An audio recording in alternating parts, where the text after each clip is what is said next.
There are some unique dynamics for the Buffalo Bills to navigate in Week 8 against the Seattle Seahawks. We'll dive into that, talk about the injuries, and offer my predictions for Sunday today on Locked On Bills.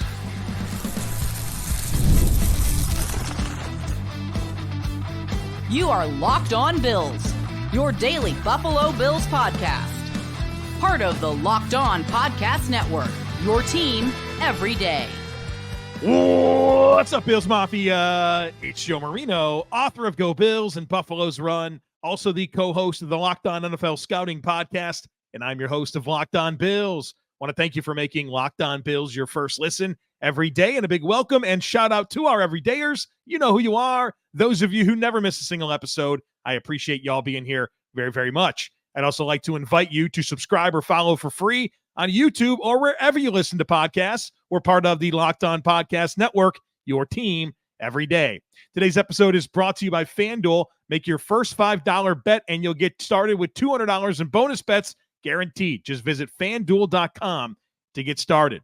Folks, welcome in. This will be our last conversation before the Buffalo Bills face the Seattle Seahawks on the road in Week 8, looking to get to 5-2 ahead of their home game in Week 9 against the Miami Dolphins.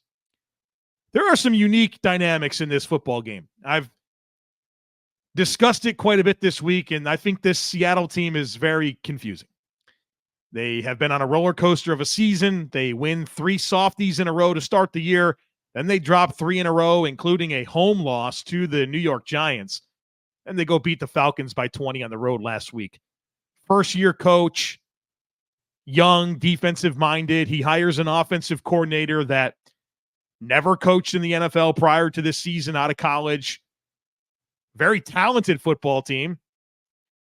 They have some holes. They have an average quarterback in Geno Smith. It's just a really unique football team that I think any given week could beat anyone or could lose anyone. And one thing that's been true about Seattle for a number of years, obviously predating this team, like this specific team, it's that they never play normal games. Like every Seattle game is just weird. And I was listening to Sal Capaccio on WGR 550 on Friday morning, as he was about to have Sean McDermott on for his weekly session on the radio. And I'm listening to Sal, and he came up with the perfect way to describe the Seattle Seahawks. And this isn't necessarily a term that I'm super familiar with, but it made sense to me. He said, for hockey people, whenever there's teams that play in a lot of wild, crazy games, it's called a high event team. Seattle is a high event team. And sometimes they make the craziest plays in the world, and sometimes the craziest plays in the world happen against them. But there's just something about Seattle where that just doesn't feel like any of their games are normal. And I think that includes a lot of history between these two teams. Going back to like the 2000 Doug Flutie perfect passer rating game. You've had the Rex Ryan crazy situation at the end of that half with Dan Carpenter and Richard Sherman and the roughing the kicker. Just really strange stuff. Weird penalties it's always weird. So with that in mind, I don't know what to expect for Sunday. But there are some unique dynamics that I want to get into here. And one storyline that we haven't really discussed yet this week, and we will right now, it's that Leslie Frazier is the Seahawks assistant head coach. Obviously, 5-6 years as the Bills defensive coordinator, had a great run. And then he left after the 2022 season. And there's been some quotes that came out end of this week that I want to call to your attention, because Leslie Frazier's departure was met with a lot of assumption. A lot of assumption that Leslie Frazier was made a scapegoat, or that he didn't get along with Sean McDermott and wanted to step away. And some of that speculation was rooted in unfound certainty, and that always bothers me. And so we got some clarity here from Leslie Frazier through the Seattle Times. Bob Condata wrote a story about Leslie Frazier and how he's helping Seattle this week, but also got some comments about the end of his time in Buffalo. I'm going to share some quotes with you. This is what Frazier said to Bob Condata of the Seattle Times. "It was a great time," referring to his time in Buffalo. "When we arrived with Sean and the rest of the staff, they had gone 17 years without making the playoffs, and we broke that streak our first year. A lot of great memories, a lot of good times. We had good times together, and they didn't want me to step away when I stepped away. I just thought it was the right thing to do for me and where I was at the time. So can we stop with any thoughts that he was made a scapegoat or he didn't want to be with Sean McDermott anymore in terms of Sean McDermott, like, finessing him out of town? Specifically on how Leslie Frazier can help Seattle against Buffalo. Obviously, not only a team that he coached for a while, the defensive side of the football, and certainly knows the scheme, but also a lot of time in practice going up against Josh Allen. This is what he said on that. Quote, "Now, like every team evolves every year. So it's not this is exactly what they are going to do in all the rules, just kind of painting you a picture on philosophy and helping coaches on both sides of the ball, where the Bills are coming from, insights on players, things like that." So it's certainly helpful for him to be around with Seattle as they get ready to play against the Buffalo Bills. And it's an interesting little subplot of this game. Now, there's some real injury stuff to get into for the Bills this week, and we'll expand on this conversation next with Dr. Kyle Trimble, and he'll kind of get into the nuts and bolts of the injuries and kind of the long-term picture. But for this game, I want to talk about the impact of the Bills being without DeWayne Carter, Terrell Bernard, and Curtis Samuel. So DeWayne Carter has a wrist injury, and he's placed on injured reserve. He's going to miss at least 4 weeks, probably sometime after the bye, we will see him. So as of the recording of this podcast, the Bills have an open roster spot. And perhaps they will wait because Von Miller's eligible to come off suspension after this game. Maybe that's exactly where the roster spot goes. We'll see what happens. You know, they could hold that open spot until after the game, see if an injury happens during the game that changes what they want to do. But as of the recording of this podcast, the Bills do have an open roster spot because they placed DeWayne Carter on injured reserve. And I think this is a somewhat meaningful loss to the Bills defense. He's been a good reserve rotational defensive tackle and started a couple games for the Bills in place of Ed Oliver. And so you don't like to see this. I think he had some good momentum going early in his career, and it looks like he'll be a piece for a while for Buffalo. But this game against Seattle, I have a lot of concern about their ability to run the ball with Ken Walker. Now, they have not been a very committed run team, but the dynamics this week, with it being potentially some like wet conditions, that's what the forecast is suggesting, that it's going to be wet and potentially raining during the game. With the fact that DK Metcalf is doubtful for them at wide receiver, the fact that they ran the ball the most that they have last week against Atlanta and won by 20, you could see them maybe wanting to run the ball quite a bit. And I'll talk to you about Ken Walker as part of my predictions and give you some metrics on him that'll probably get you pretty concerned. But the point being is DeWayne Carter has been a staple of your front all season long, and now he's not available. And who do you have to lean into? Well, Zion Logue, who I've been completely underwhelmed with to this point. Supposed to be a good run stuffer. We'll see. I haven't been really impressed with his ability to play at all. He'll have to be part of this rotation. And then I do think that the Bills should be really considering Eli Ankou from the practice squad, who profiles well as a run-stopping defensive tackle that's been in the system for a number of years. And so there's a reason he's on the practice squad, but I feel like he can certainly help you in a game like this. And so I'm hopeful that on Saturday we learn that Eli Ankou is called off of the practice squad. Also ruled out is Terrell Bernard. That's not great. Middle linebacker, team captain. We know that the Bills defense is different with him on the field. Good run defender, really good coverage player. And so this will be another big opportunity for Balin Spector to start next to Dorian Williams.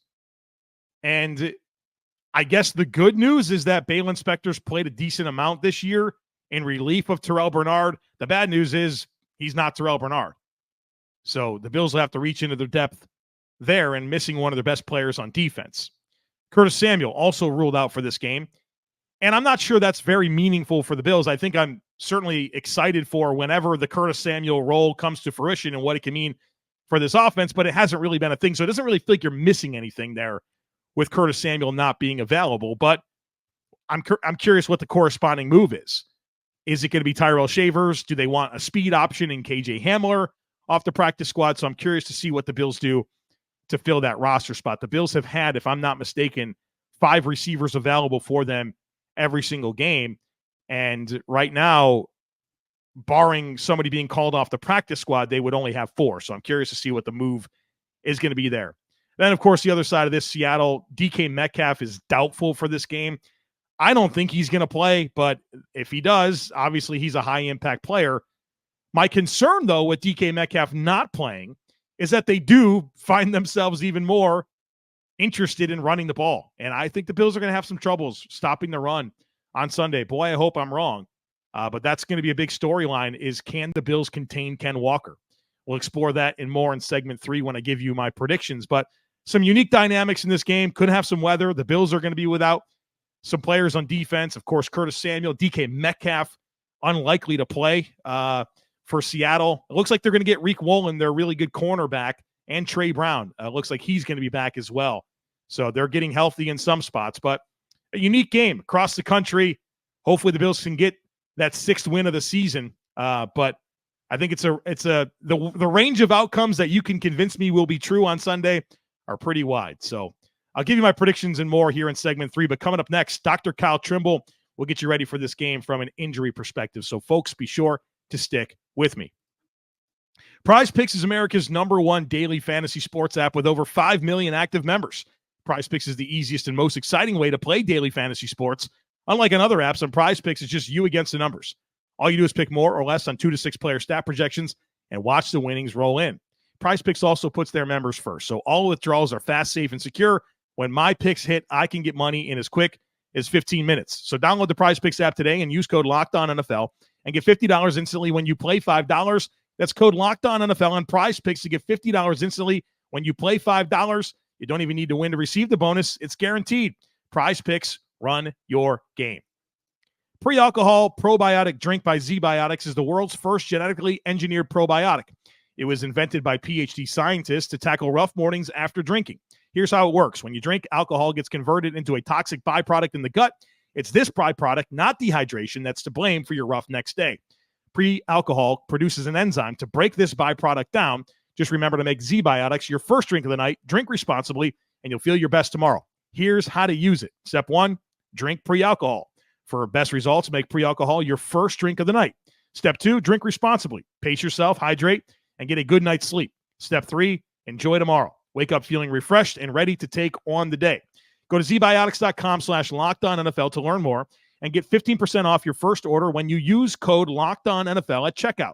Zbiotics is backed with 100% money-back guarantee, so if you're unsatisfied for any reason, they will refund your money, no questions asked. Remember to head to zbiotics.com/LockedOnNFL and use code LockedOnNFL at checkout for 15% off. I'm joined now by Kyle Trimble. He's a doctor of physical therapy. He runs bangedupbills.com. You can follow him on Twitter at bangedupbills. Joins us each week to get ready for the upcoming Bills game from an injury perspective. And Dr. Kyle, we have 3 players that have designations, all 3 ruled out for Sunday against the Seattle Seahawks. Linebacker Terrell Bernard, defensive tackle DeWayne Carter, wide receiver Curtis Samuel. Let's go through them one by one because obviously we know they're not going to play in this game, but we'd like to kind of get an understanding of maybe what the longer-term implications are, of course, for the Bills team captain Terrell Bernard, an ankle injury. I've been following you all week, of course, and you keep saying it's the same ankle he injured last season, and I don't like that. So tell us what we need to know. Like you said, it is the same ankle he injured last year. Quick recap of what happened last year. Injured it originally against the Chargers, and I think it was week 15 or something like that. And he kind of got by with it, and then he really injured it against the Steelers in the wild card round. And that was actually when he subluxed/dislocated the ankle. I can't remember if it was a full dislocation, but there was enough instability in there that he tried practicing and get ready to go play against the Chiefs, and the ankle just was not allowing him to do what he needed to do. There was initial talk at the time of him needing surgery to repair the ligaments in there, but from what we saw, there wasn't any surgery, and he's able to rehab without issues. Unfortunately, we saw it in the game, I believe it was midway through the third quarter of this most recent Sunday game, where he had his foot stepped on as he was trying to go through the line. So this wasn't even a foot stepped on top of the foot. His foot was pushing off, and the offensive lineman stepped on the sole of his foot. So that really trapped his toes on the turf, pointed down, and then he got twisted up, and that really tweaked the outside portion of the ankle there.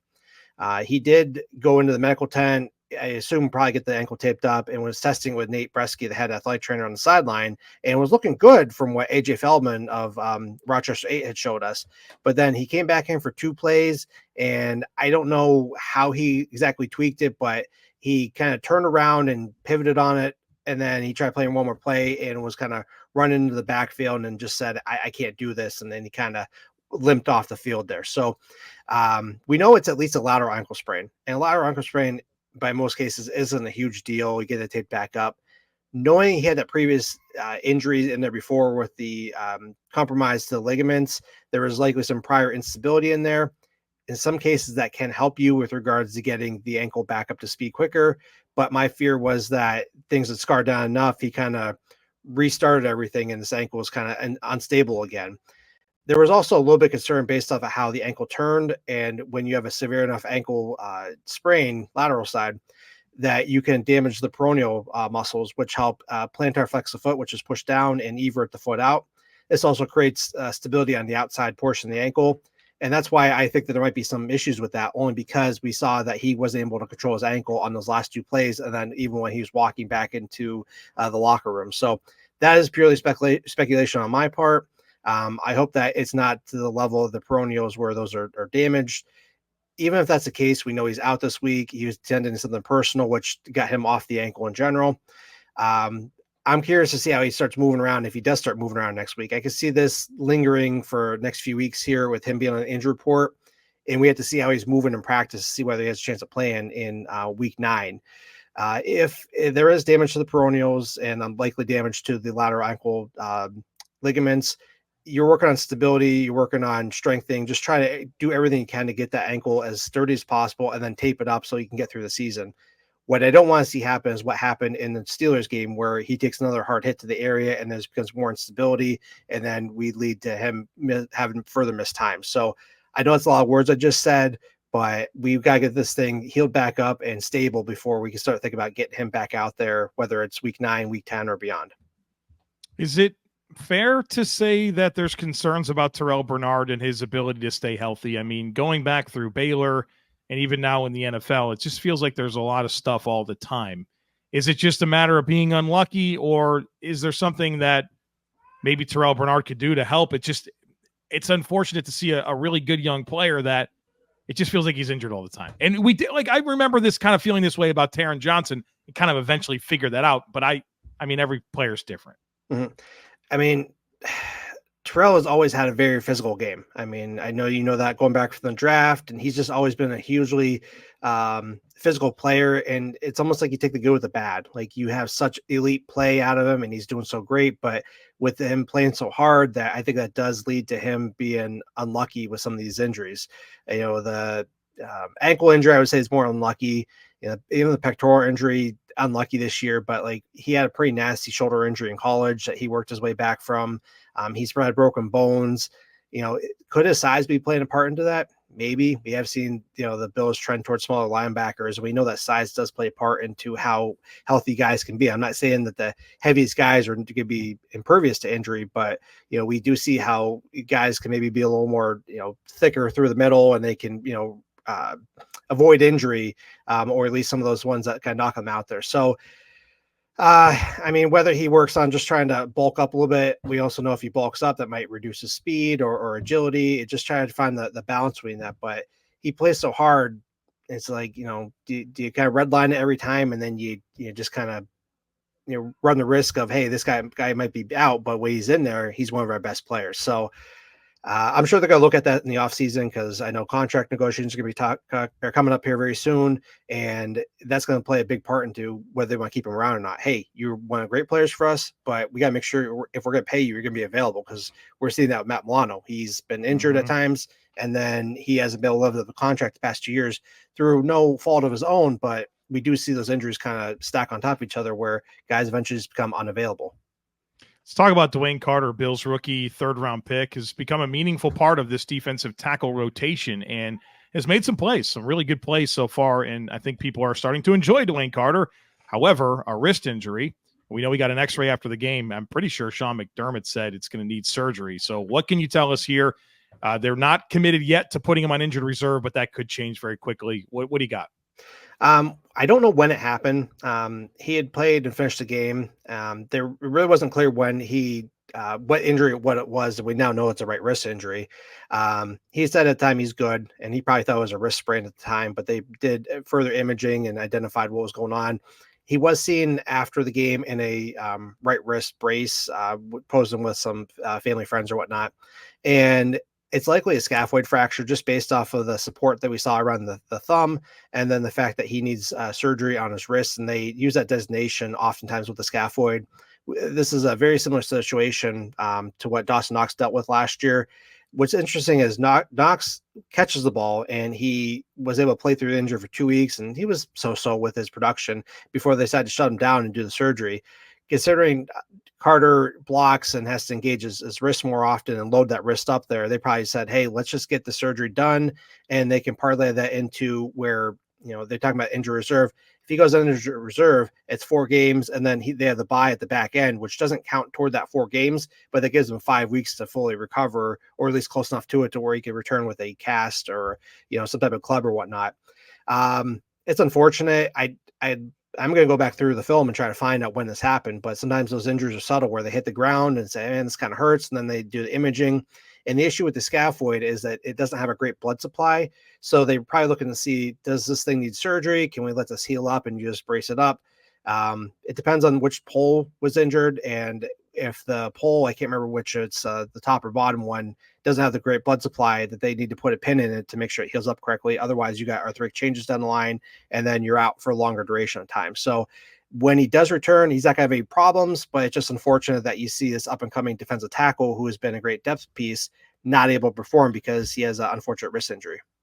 One thing that I'm keeping an eye on there is Von Miller being eligible to come back from suspension after this game. And so you could see a logical path for him being DeWayne Carter to go on injured reserve. And then, okay, there's your roster spot for Von Miller. That way you kind of keep the numbers similar along that defensive line.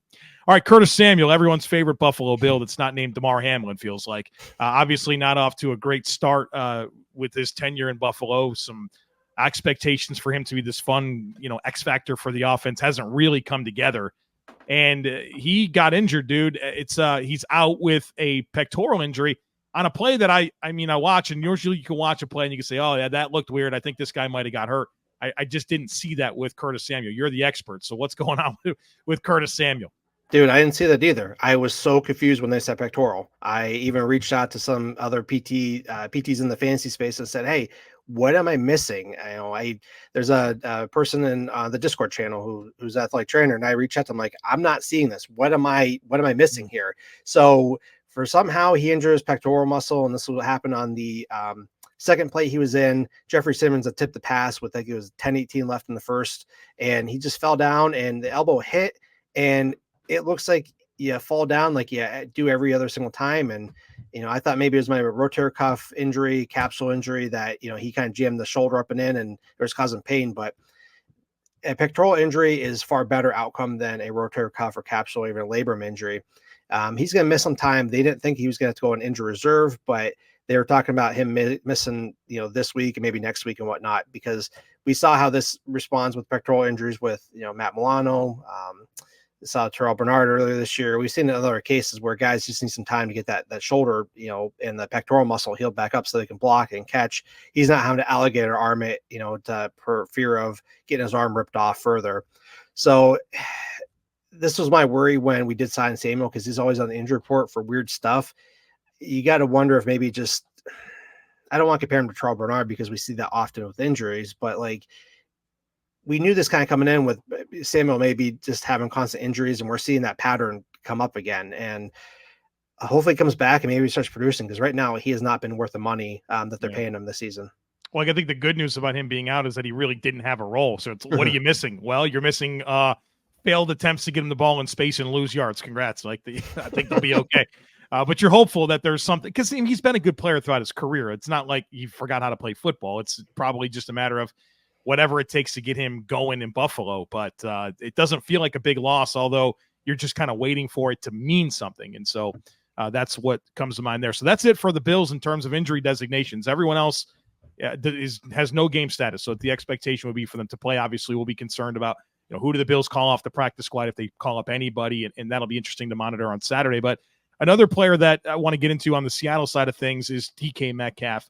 And we are recording this on Friday afternoon before Seattle releases their final injury information. So you could probably have the answer prior to listening to this. But I do want to get your thoughts on DK Metcalf, because I think he's obviously a difference maker for Seattle and be a huge boost to them if he could go. It doesn't feel like there's a lot of hope that he's going to play, but we did hear quotes like he's going to do everything he can. And certainly DK is a genetic freak in a lot of ways. So what can you tell us about DK Metcalf? He's only missed one game to injury so far in his career. And that was a rib injury last year, missed one game. So he's had other injuries he's played through. So this makes me think that he's going to at least make every attempt to. He even came out and said that they're going to make every attempt to try to get ready. The benefit that Metcalf has is he has the bye on the back end of this game. So like, let's say he tweaks his knee a little bit further. He is, the rest of this, this week, and then even in the next week, basically 2 weeks to really try to get the knee fully healthy. So do you try to get out there and say, hey, I'm going to try to get this win for our team to head into the bye and then get the knee healthy? Or do you try to take the extra time off and get the knee fully healthy for, what appears to be a playoff push for the Seahawks, because the NFC West is up in the air right now. So we'll have to wait and see what happens. He's probably gonna be a game time decision. I'm curious to see what's going to happen with him. If he does play, he's going to rely a lot on straight line speed. He's going to have to be able to push off to the left and work to avoid stressing that right knee, because that's the knee that was injured. And then he's not going to be able to do a lot of cutting. And if he's a possession receiver or works out to certain routes that encourage him to go to the left to avoid stressing that knee, he could play. He'll probably be a more boom or bust guy. Like, he could make a huge difference if he, takes the top off the secondary, or, our secondary could lock him down. He could be a non-factor because he's going to be less than 100% on that knee. So, I don't know if he's going to play or not. Like, I want to lean toward he's going to try to make every attempt, and he might suit up. And it just, if we can lock him down, then he's going to be very ineffective, but he could really break out. Like we saw like Derrick Henry, have an 80-yard run on us early, I think it was week 3 or whatever, or week 4. So that's the kind of boom or bust thing I'm talking about. Like, we could lock him down, he doesn't do anything, or he breaks free, and it's a long day for us. So really curious to see what, Sunday afternoon looks like for when inactives come out. All right, we will pay attention to all of that throughout the weekend. Dr. Kyle Trimble, thanks for being here. Got the Dolphins next week back in Buffalo, so we'll talk to you next week to get ready for that. Thanks for sharing your expertise. Thank you, and go Bills. Hey, NFL fans, you can start the season with a big return on FanDuel, America's #1 sportsbook. So when you get a hunch in the middle of the game, you can check out the latest stats, view live play-by-play, and so much more on the same page where you place your bets. You get started with $200 in bonus bets guaranteed when you place your first $5 bet.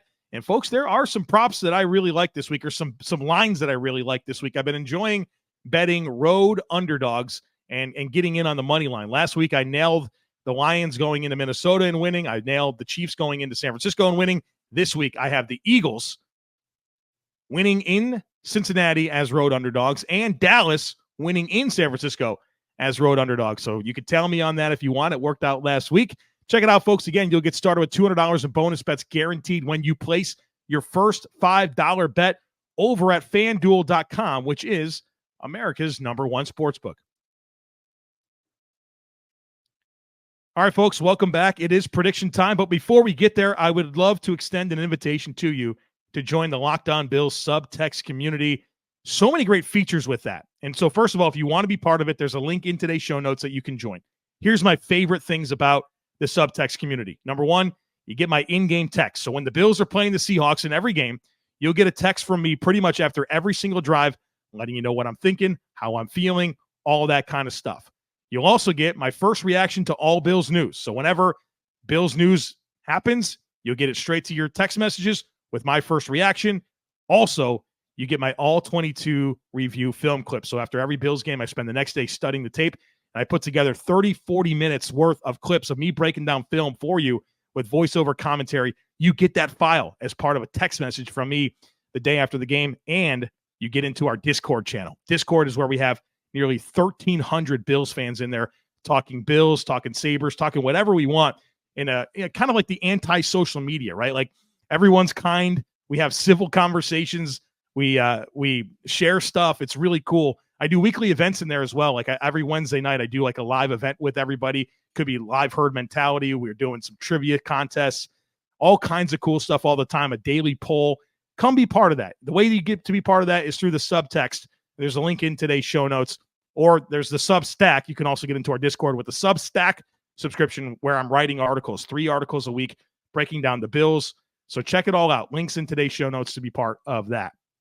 All right, folks, prediction time. Got 5 of them for you here today. I told you I was going to talk about Ken Walker. He's part of my first prediction.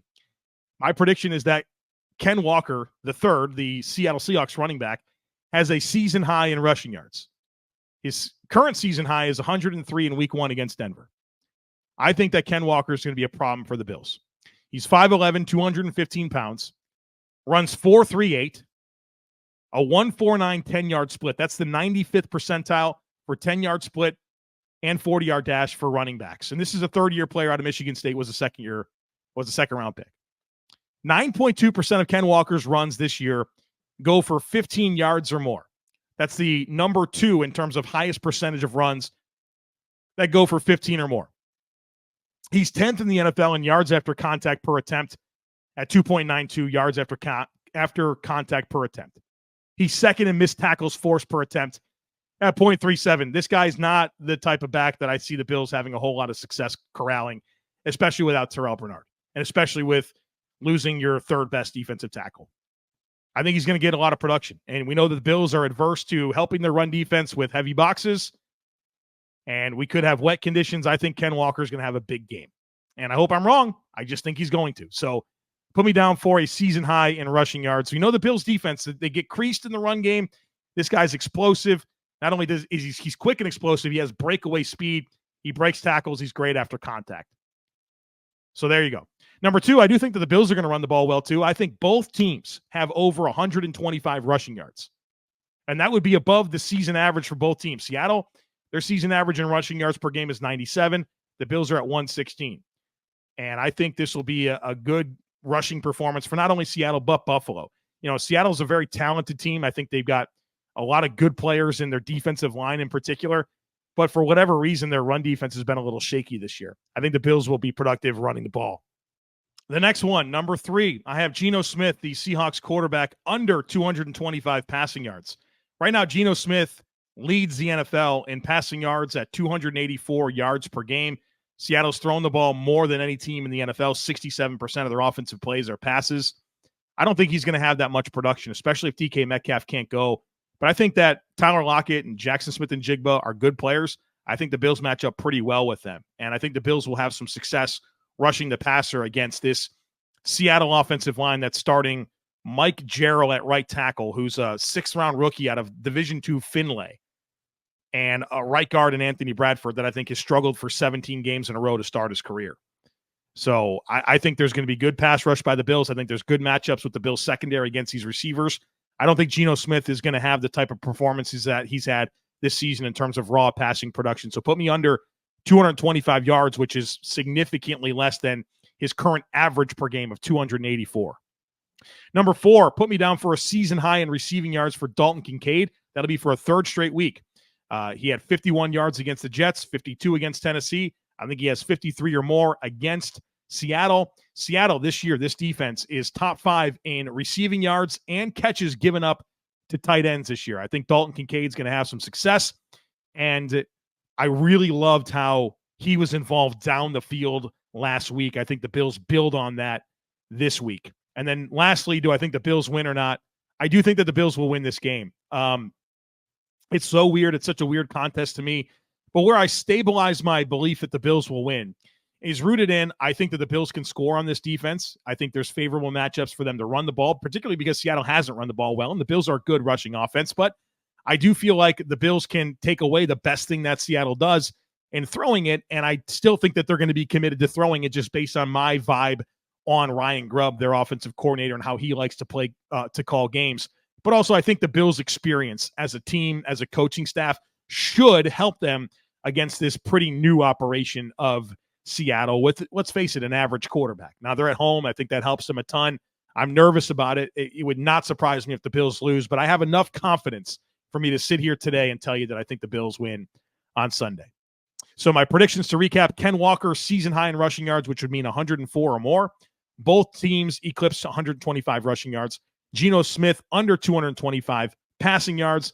Season high for Dalton Kincaid for a third straight week, so that's 53 yards or more, and a Bills dub. And with that, the hay is in the barn. Folks, we've done all we can for getting ready for this game. The only thing that's left to do is for the Buffalo Bills to go out there and win it and get to 6-2 entering week 9 where they host the Miami Dolphins. All right, folks, that's it for today. As always, I kindly ask that you share, subscribe, rate, and review. Have a great rest of your day. Go Bills! And I look forward to catching up with you again after the game.